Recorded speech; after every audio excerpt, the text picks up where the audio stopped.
የወይን ጠጅ እኮ የላቸውም። እስቲ ሁላችሁም በሉ ምን የላቸውም? ምን የላቸውም? የላቸውም።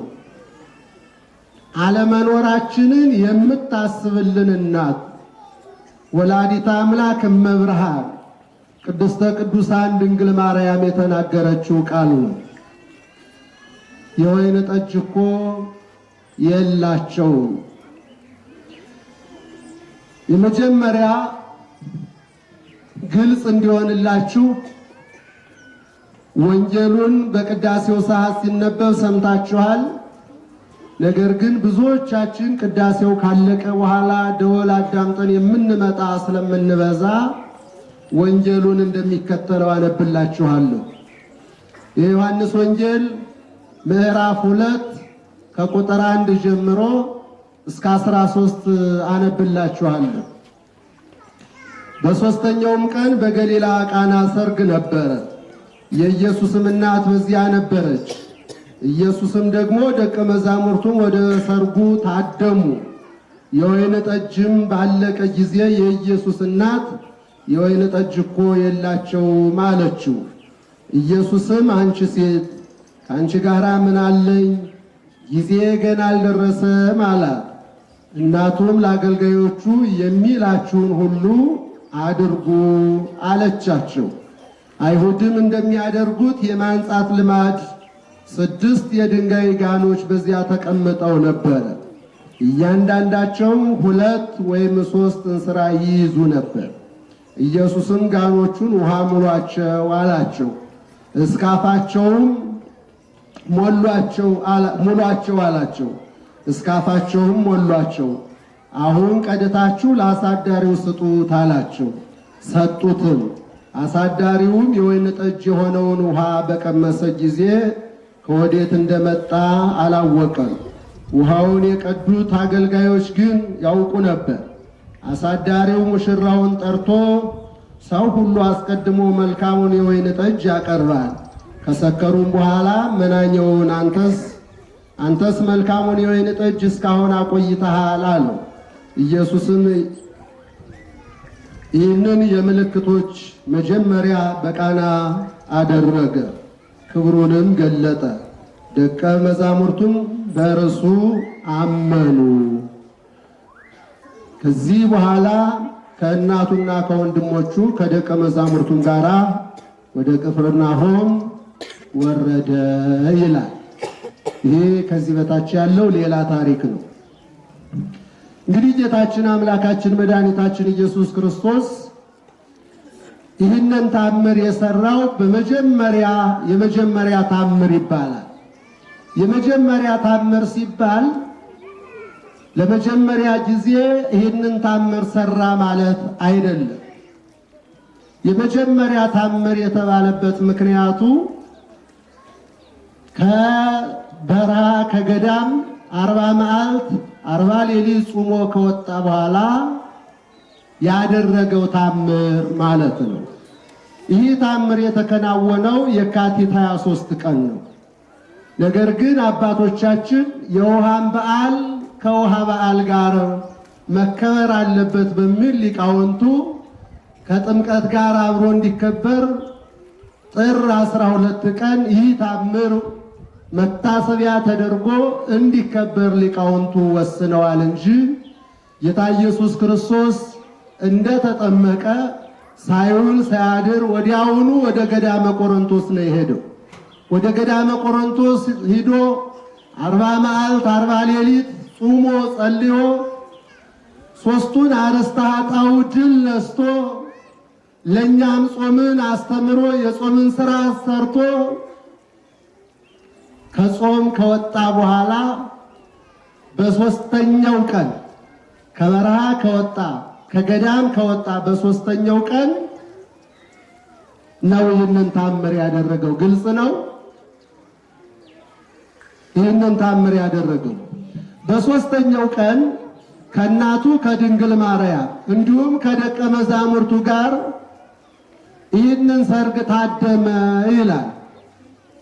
የሰርጉ ባለቤት ዮአኪን ይባላል። ዮአኪን ልጁን ዶኪማስን ሰርግ አድርጎ ድሮ ጌታ ኢየሱስ ክርስቶስ በናትናኤል በኩል እንዲጠራ አደረገ። እመቤታችንም ተጠራች። ሐዋርያትም አብረው ከጌታ ከኢየሱስ ክርስቶስ ጋር ስለነበሩ አብረው ተጠሩ ይላል። በዚህን ጊዜ ሰርገኛው ወይም የሰርጉ ባለቤት ሰርጉን አድርጎ ሰርጎ ታዳሚዎቹ ሁሉ ተሰብስበው ተጋባዡ ሁሉ እየተጋበዘ ባለበት መካከል በመካከል የወይን ጠጅ ያለቀባቸው ይላል። እንዲህ አይነት ነገር ገጥሟችሁ ያውቃል? ምዕመናን ልጆቻችሁን ስትድሩ ሰርግ አድርጋችሁ ጉዳይ አድርጋችሁ ነገር ግን በመካከል የጠራችሁት ወገን ዘመድ በስቶ ከሚበላውም ከሚጠጣውም ከእንጀራው ከወጡ በመካከል ሁሉም ሳይዳረስ አቋርጦባችሁ አያውቅም? ዶኪማስን የገጠመው ነገር ቢኖር ይሄ ነው። ያጋጠመው ነገር ቢኖር ይሄ ነገር ነው። እንግዶች ገብተዋል። ሁሉም ተሰብስበዋል። እየተጋበዙ ነው። ጌታ ኢየሱስ ክርስቶስም በዛ መካከል ታድሟል፣ ተገኝቷል በለቢሰ ሥጋ። እናቱ ድንግል ማርያም በዛ ውስጥ አለች። ደቀ መዛሙርቱ አሉ። ሰርጉ ተደርጓል። ነገር ግን የሚያሳዝነው ነገር ወይኑ መካከል አቋረጠባቸውና አለቀባቸው። ከእንደዚህ አይነት እግዚአብሔር ይሰውረን። ጌታችን አምላካችን ኢየሱስ ክርስቶስ በዶኪማስ ቤት ተገኝቶ ሰርጉን የባረከው አንደኛ ጋብቻ ንጹሕ መሆኑን የጋብቻን ቅድስና ለመባረክ ለመቀደስ አርአያ ለመሆን ጋብቻ የተፈቀደ ንጹሕ መሆኑን ለመባረክ በዛ ውስጥ ተገኝቷል። በነገራችን ጌታችን ኢየሱስ ክርስቶስ ማህበራዊ ኑሮን በሙሉ ባርኮ አስተምሮናል። አልዓዛር ሞተ ሲባል ጌታ ኢየሱስ ክርስቶስ አልዓዛርን እንዲያስነሳ ተጠራ ይላል። ከተጠራ በኋላ የአልዓዛርን መሞት ሲሰማ ከቤት ከደረሰ በኋላ አለቀሰ ይላል። እንግዲህ አምላክ ነው፣ ፈጣሪ ነው። እንዴት አለቀሰ ብለን ካልን አምላክ እንባ አለው? መለኮት እንባ አለው? የለውም። ነገር ግን የማንን ሥጋ ለብሷል? ከሥጋችን ሥጋ ከነፍሳችን ነፍስ ነስቷል። አምላክ ሆኗል። በለቢሰ ሥጋ ሰው ያደረገውን ሁሉ አድርጓል። በዚህ የጥምቀትን በዓል ስናከብር እኮ ለእናት ለአባቱ እየታዘዘ በበህቅ ልህቀ በየጥቂቱ አደገ። ለእናት ለአባቱ ውሃ እየቀዳ እንጨት እየለቀመ እየታዘዘ ነው ያደገው። መታዘዝን፣ ልጅነትን፣ የልጅነትን ሕይወት ሁሉ አስተምሮናል። ታዲያ በአልዓዛር ቤት ተገኝቶ የአልዓዛርን መሞት ሲሰማ እንደሚያስነሳው ያውቃል። ነገር ግን ካዘኑት ጋር እዘኑ፣ ከሚያለቅሱት ጋር አልቅሱ፣ ከሚደሰቱትም ጋር ደስ ይበላችሁ ብሏል አምላካችን። አዘነ፣ አለቀሰ ይላል። በዚህም በቃና ዘገሊላ ሰርግም ተገኘና ሰርግን ምን አለ?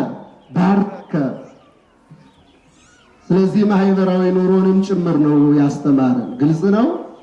ማህበራዊ ኑሮን ዛሬ እኛ የምንኖረው ሁሉ ከአምላካችን ከፈጣሪያችን ከኢየሱስ ክርስቶስ የተማርነው ነው።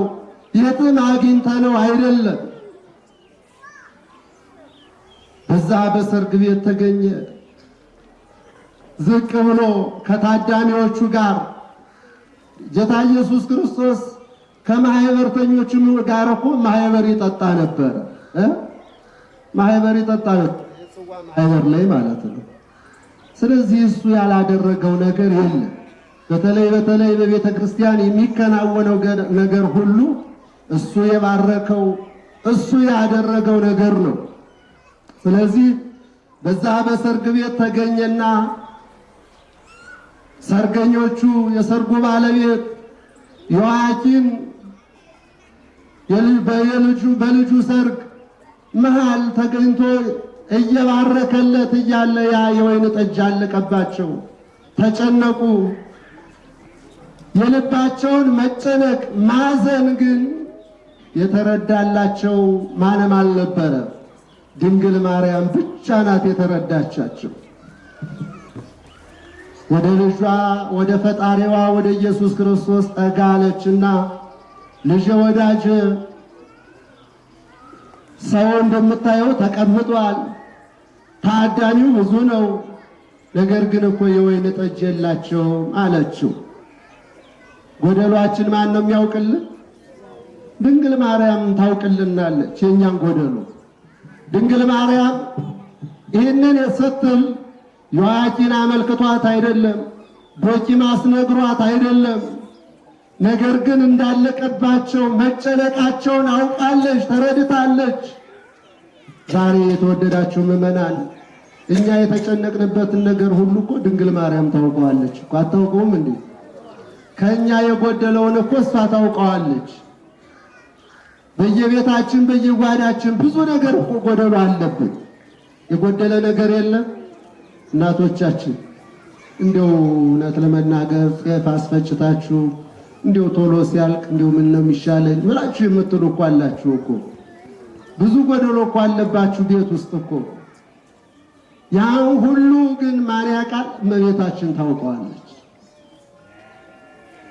ከእናንተ የሚጠበቀው ድንግል ሆይ የዶኪማስ ሰርግ ላይ ተገኝተሽ ልጅሽን የወይን ጠጅ እኮ የላቸውም ብለሽ እንዳልሽው ዛሬም የኔን ጎደሎዬን አመልክችልኝ ማለት ነው የሚጠበቀው። ወደ ልጇ ወደ ፈጣሪዋ ወደ ኢየሱስ ክርስቶስ እንድታመለክትላችሁ፣ የጎደለውን እንድትሞላላችሁ፣ ያጣችሁትን ነገር እንድታስገኝላችሁ እሷን መጠየቅ ይኖርባችኋል። ምዕመናን ወጣቶች፣ በሕይወታችሁ ብዙ ያጣችሁት ነገር ይኖራል። በተለይ የትዳር ጉዳይ ያሳስባችሁ ይሆናል። ያን ጎደሎ ድንግል ማርያም ታውቅላችኋለች። ወደ እሷ አመልክቱ። ድንግል ማርያም እኔ ላድርግ አላለችም። እኔ ራሴ ጎደሏቸውን አውቄላችኋለሁ፣ እኔ ይህንን ታምር ላድርግላችሁ አላለችም።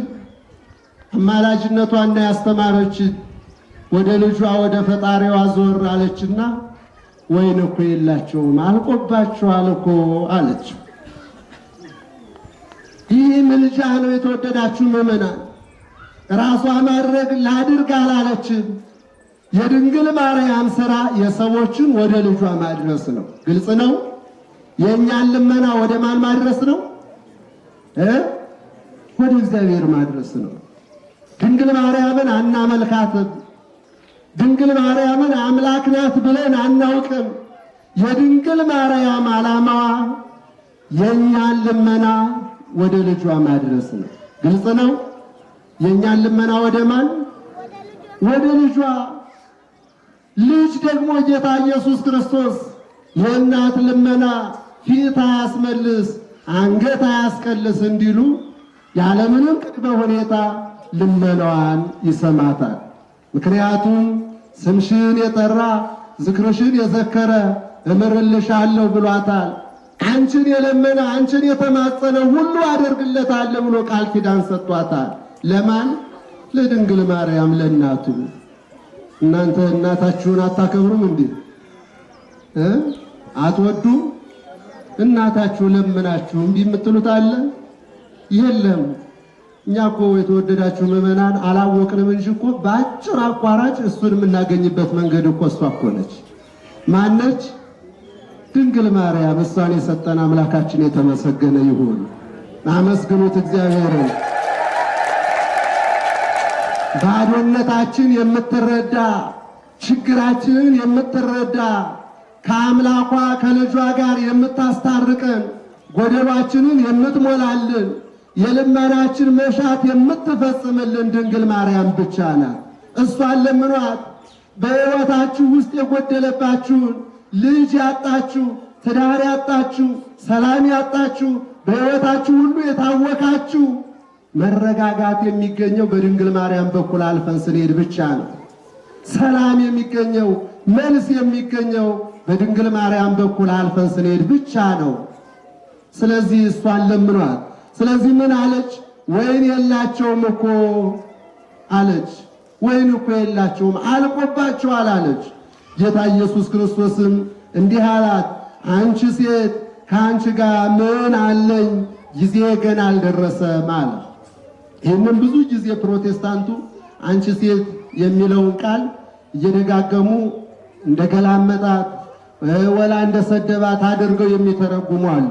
ነገር ግን እንደዛ አይደለም። ሴት ማለት ከስጋሽ ከስጋዬ አጥንትሽ ከአጥንቴ ነው ማለት ነው። ሴት ማለት የሴት ትርጉም ስጋሽ ምኔ ነው? ስጋዬ። አጥንትሽ ምኔ ነው? አጥንቴ። የሴት ትርጉም ይሄ ነው። አንቺ ሴት ማለት ከስጋሽ ስጋ ከነፍስሽ ነፍስ ነስቼ ከአንቺ ጋር ጠብ የለኝ ምን የለኝ። ለአንቺ የማላደርግበት ምክንያት ምንድን ነው? አደርግልሻለሁ ብሎ ተቀበላት ልመናዋን። የሁላችንም ልመና ይቀበልልን አምላካችን። ምእመናን ልመናችንን እግዚአብሔር ከተቀበለልን እንሰማለን፣ ድምፃችን ይሰማል፣ ብናለቅስ እንሰማለን። እግዚአብሔር የሁላችንም ልመና ይስማል። ስለዚህ ልመናዋን ተቀበለላት። ሐዋርያትን እመቤታችን ዞር አለችና ደግሞ ትእዛዝ አስተላለፈች። የሚሏችሁን ሁሉ አድርጉ። የሚላችሁን ምን በሉ? አድርጉ። የሚላችሁን አድርጉ። ሁላችንም የምንባለውን እንድናደርግ እግዚአብሔር ይርዳል። ብዙ ጊዜ የምንባለውን ባለማድረጋችን ፈተናውና መከራው እየበዛ ነው። ተመለሱ ስንባል አንመለስም። ንስሐ ግቡ ስንባል አንገባም። ሐዋርያት መምህራን ናቸው። ዛሬም በሐዋርያት ተተክተን የምናስተምር እኛ ስንናገር ንስሐ ግቡ ተመለሱ ስንል ካልተመለስን ከንቱ ነው የሚሆነው። ሐዋርያትን የሚላችሁን ምን በሉ አለቻቸው? አድርጉ። የሚሏችሁን እሱ የሚላችሁን። ሐዋርያት ተነሱ። ከዛ በኋላ በዛ መካከል 6 የድንጋይ ጋኖች ነበሩ። እነኛንም የድንጋይ ጋኖች ውሃ ምሏቸው አለ። ውሃ ተሞሉ። ከዛ በኋላ ውሃ ከተሞላ በኋላ ጌታ ኢየሱስ ክርስቶስ አልባረከም፣ ቡራኬ አልሰጠም፣ ቃል አልተናገረም። ምንም ያለው ነገር የለም። በሐልዮ ብቻ ያ ውሃ ወደ ወይን ተቀየረ። በሐልዮ ብቻ። ሐልዮ ማለት ሐሳብ ማለት ነው። በዛ ውስጥ ቡራኬ የለም፣ በዛ ውስጥ ጸሎት የለም፣ በዛ ውስጥ ምንም አይነት ነገር ያደረገው ነገር የለም። ጌታ ኢየሱስ ክርስቶስ የተናገረው ነገር ቢኖር ውሃ ሙሏቸው፣ ጋኖቹን ውሃ ሙሏቸው። ውሃ ሞሏቸው። ከዛ በኋላ ለአሳዳሪው ቀድታችሁ ስጡ አለ። ለአሳዳሪው ተቀድቶ ሲሰጥ መጀመሪያ የተሞላው ውሃ ነው። ያ ውሃ ግን ምን ሆኖ ተገኘ? ፍጹም ወይን ጠጅ፣ ጣፋጭ ወይን ጠጅ ሆኖ ተገኘ። የሁላችንም ሕይወት ይቀይርልን አምላካችን። ያ ጎደሎ የነበረባቸው በሙሉ የወይን ጠጅ ችግር ነው የነበረው። ያ የወይን ጠጅ ያ ውሃ ወደ ወይን ጠጅ ተቀየረ። ሰርገኛው ታዳሚው ሁሉ እየጠጣ አደነቀ። ጥሟን ከረሊቀ ምርፋቅ ታዳሚውን የሚያሳልፈው የወጠጁ ኃላፊ ቀመሰና አደነቀ ይላል። ይህንን ውሃውን ወደ ወይን ጠጅ የቀየረ አምላካችን የእያንዳንዳችን ሕይወት ይቀይርልን። የእያንዳንዳችን ሕይወት በንስሐ ይቀይርልን። ክፉ የሆን ሁሉ ወደ መልካምነት ይቀይረን። እኛ ዛሬ መልካም ሰዎች ልንሆን ይገባናል። ዘመኑ ክፉ ነው። ከመንገድ የሚያወጣ ነው። ከመንገድ የሚያርቅ ነው። ሕገ እግዚአብሔር እንድንረሳ የሚያደርግ ነው። ሕይወታችን ሁሉ መራራ እየሆነ ነው። ማን ይመልስልን? መራራውን ሕይወታችን አምላካችን ጣፋጭ ያድርግልን፣ ወደ ንስሐ ይመልሰን። ጌታ ኢየሱስ ክርስቶስ ያን ውሃ ከተሞላ በኋላ ወደ ወይን ጠጅ ቀየረው። ለአምላካችን የሚሳነው ነገር አለ? ሙሴ ባሕረ ኤርትራን ወደ ደምነት በሚቀይርበት ሰዓት አልባረከም፣ ቃል አልተናገረም። በሐልዮ ብቻ ነው ደም ያደረገው ባሕረ ኤርትራ። ጌታ ኢየሱስ ክርስቶስ አምላከ ሙሴ ነኝ የሙሴ አምላክ ነኝ ሲል በሐሌው ብቻ ነው ያን የቀየረው፣ ያን ውሃውን ወደ ጠጅነት የቀየረው። ስለዚህ የተወደዳችሁ ምዕመናን የመረረውን ሕይወታችን መድኃኔ ዓለም ይቀይርልን። ባዶውን ሕይወታችን እመቤታችን በምልጃዋ ትሙላልን። በዶኪማስ ሰርግ በረከት ተገኝቷል። በዶኪማስ ሰርግ ሰላም ተገኝቷል። በዶኪማስ ሰርግ መረጋጋት አለ። ልክ የዶኪማስን ሰርግ እንደባረከ የእያንዳንዳችን ትዳር ይባርክልን። የእያንዳንዳችን ሕይወት እግዚአብሔር ይባርክልን። እሱ ከባረከን የምንፈልገው ሁሉ ይፈጸማል። ከዛ በፊት ግን መመለስ ያስፈልጋል። መመለስ ወደ እግዚአብሔር መመለስ ያስፈልጋል። ሕይወታችን እንዲለወጥ ጣፋጭ እንዲሆን መመለስ በፍጹም ልብ። ቅረቡ ሀቤሁ ወያበር ለክሙ ወኢይትኀፈር ገጽክሙ፣ ወደ እኔ ቅረቡ እኔም አበራላችኋለሁ ፊታችሁም አያፍርም ብሏል ነቢየ እግዚአብሔር ዳዊት። ስለዚህ ወደ እግዚአብሔር መቅረብ እግዚአብሔር ደግሞ አብዝቶ ወደኛ ይቀርባልና እግዚአብሔር መራራውን ሕይወታችን እንዲያጣፍጥልን አምላካችን መልካም ፈቃዱ ይሆንልን። በዛሬው ዕለት ሥርዓተ ጋብቻቸው የተፈጸመላቸው በእውነት ታሪኩ ተገናኝቷል። ዛሬ ሙሽራ የሰርግ የሙሽሪት ቀን ነው። ትምህርቱም እንደዛው ተመሳሳይ ነው እንደሰማነው። ዛሬም ልጆቻችን ሰርጋቸውን አድርገዋል። ስለዚህ በቤቱ ያደጉ የደብራችን ሰንበት ትምህርት ቤት አባላት ናቸው። በእውነት ሕይወታቸውን እግዚአብሔር ይባርክ። የዶኪማስን ሰርግ እንደባረከ የእነሱንም እግዚአብሔር ይባርክላቸው።